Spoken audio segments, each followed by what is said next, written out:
Hello mga panggaya, for today's video, gagawa tayo ngayon ng unboxing sa in-order natin sa Temu. Ayan.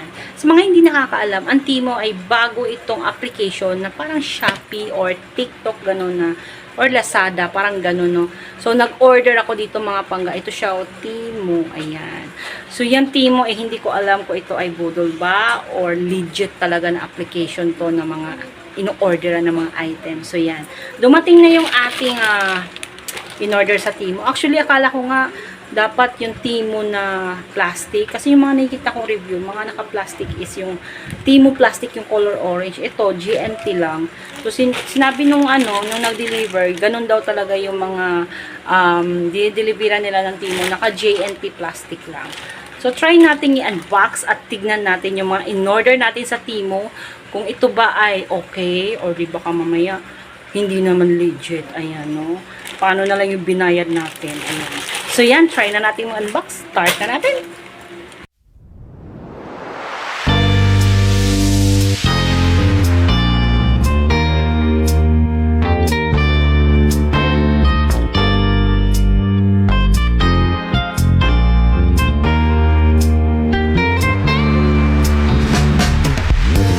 Ayan mga pangga, no? Ayan. Temu. So, in-order ko siya sa Temu mga pangga. So, may mga items doon na mga mura lang at may mga items din naman na mga mahal lang. Mahal lang. Mahal talaga. Actually, maraming nagre-reviews na yung mga in-order nila is ang mamahal daw ng items.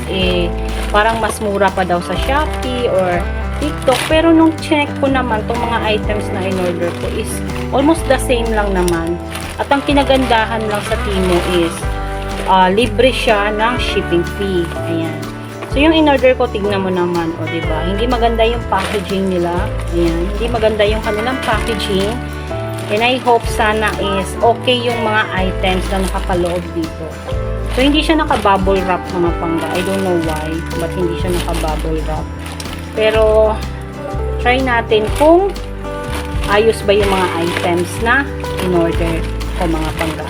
And if maayos naman yung items, pwede nating ilagay yung link sa description box kung gusto nyo umorder ng mga ito. So, item number 1. Ayan. Itong lamp na to mga pangga, table lamp, in-order ko talaga to kasi kailangan ko to sa kwarto. Kasi yung kwarto namin, wala kaming ilaw doon. Actually, may ilaw naman, kaya lang masyadong maliwanag. So, maganda naman talaga kung yung ilaw natin ay parang dim light. Ayan. So, ito mga pangga ay chargeable. Hindi ko alam paano to i-on. Ayan siya. Meron din siyang remote. On natin. Tama ba? Hindi ko sure kung paano siya i-on. So, ayan. May charging siya. Remove protective film before use. Okay. This one. What is the protective? Ito ba?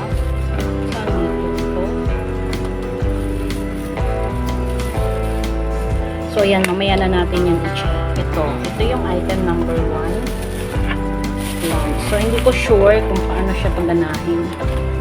So, ayan siya mga pangga. Ayan. 16 colors. Nice.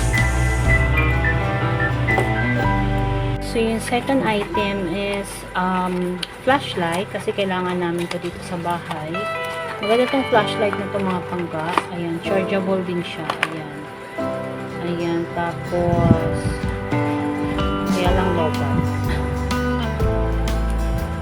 Chargeable din to mga pangga and malakas talagang ilaw nito.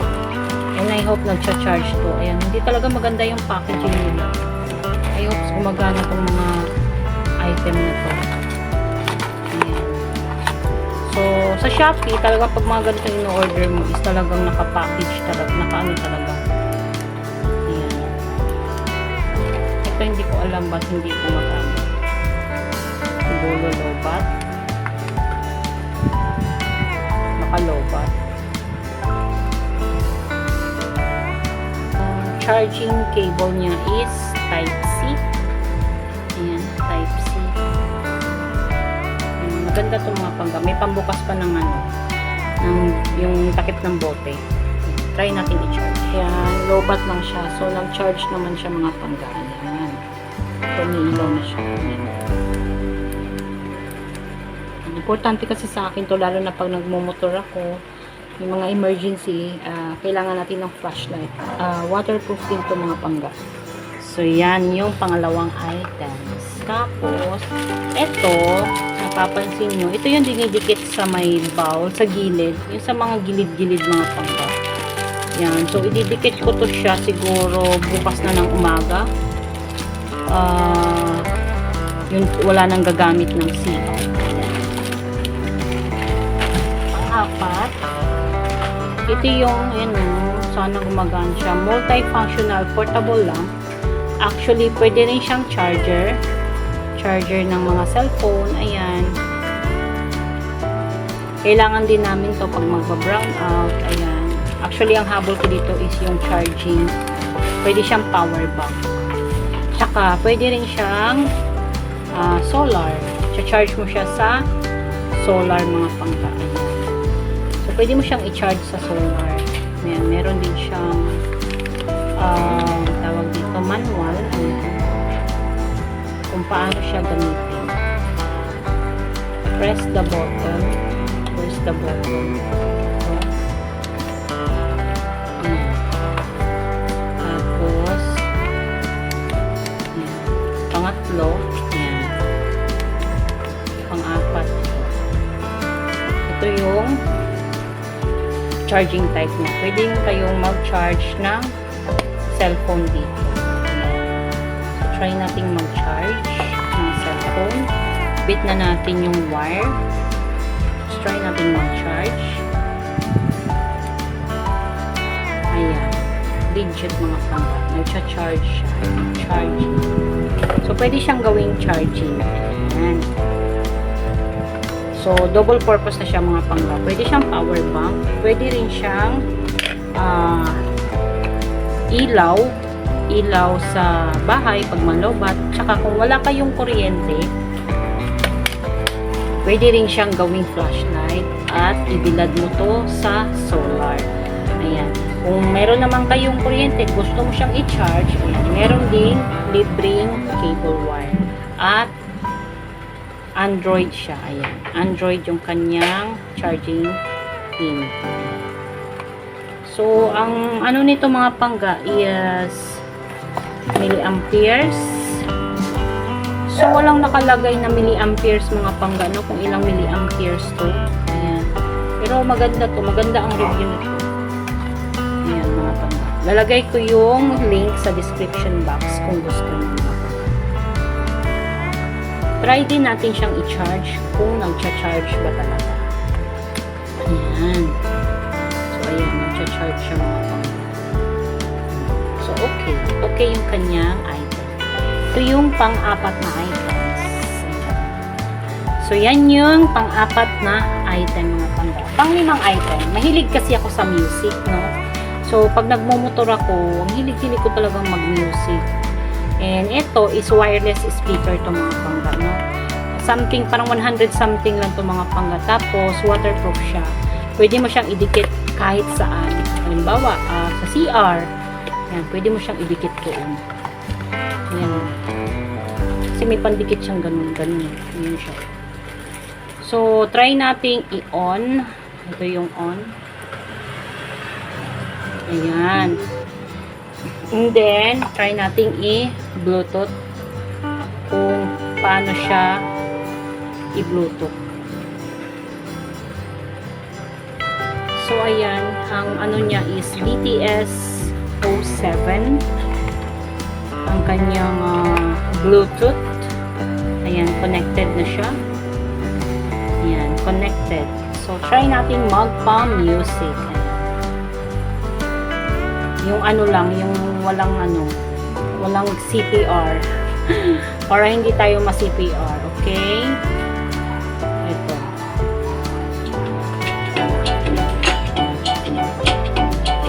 Diba? Malakas na rin siya. Ito.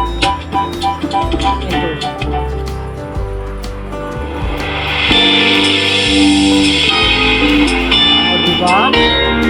Malakas na rin siya mga pangga.